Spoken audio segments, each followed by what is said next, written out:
AWTG is UK's leading 5G solutions provider. So we deployed most of the 5G networks, especially in the private networks in the UK. We are also releasing our AI. So we develop and release a generative AI. Although that AI has been in development for the last 6 years, it actually was developed before Alexa did. And we were not an AI company then. Today we are both software and telecoms. We have two parts of our business, right? So one is software, where our AI innovations is happening. So within that, we differentiate ourselves in two ways.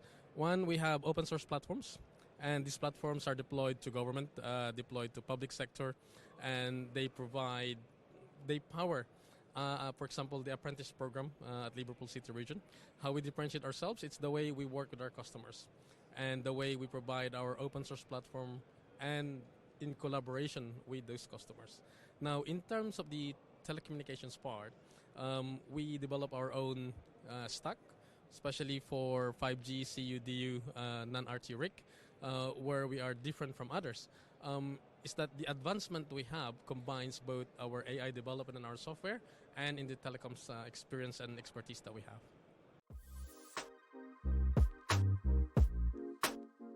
Yes, we are launching a few new things. So we're the generative AI, we're launching that, our mobile private network solution. We're also launching that, well, in Barcelona. But that develops very, I should say, agile, flexible radio access network solutions that you can deploy anywhere, anytime. And it's much lower cost compared to established players, even compared to the other Open RAN players.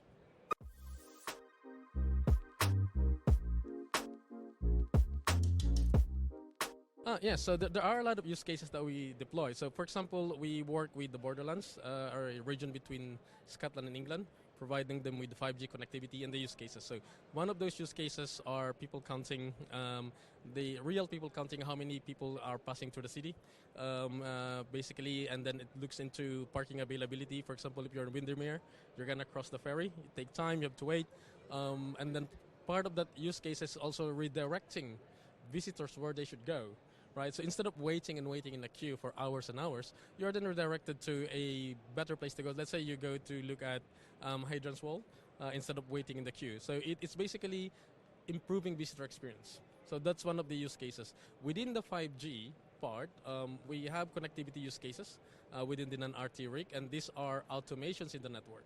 We create automations that saves power, that improves experiences for users. Well, it plays a very big role. So within our projects, we develop, like I said, AI-based solution. And in the telecoms world, in ORAN, we call this R apps and X apps.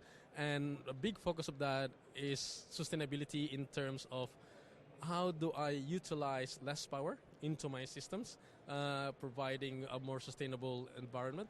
But more importantly is how the business grows, right? So within the business, we have to create solutions that are sustainable, they propagate themselves.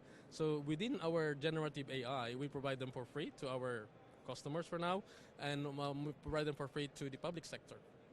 So within the public sector, last year, we were the third fastest growing tech company within the public sector.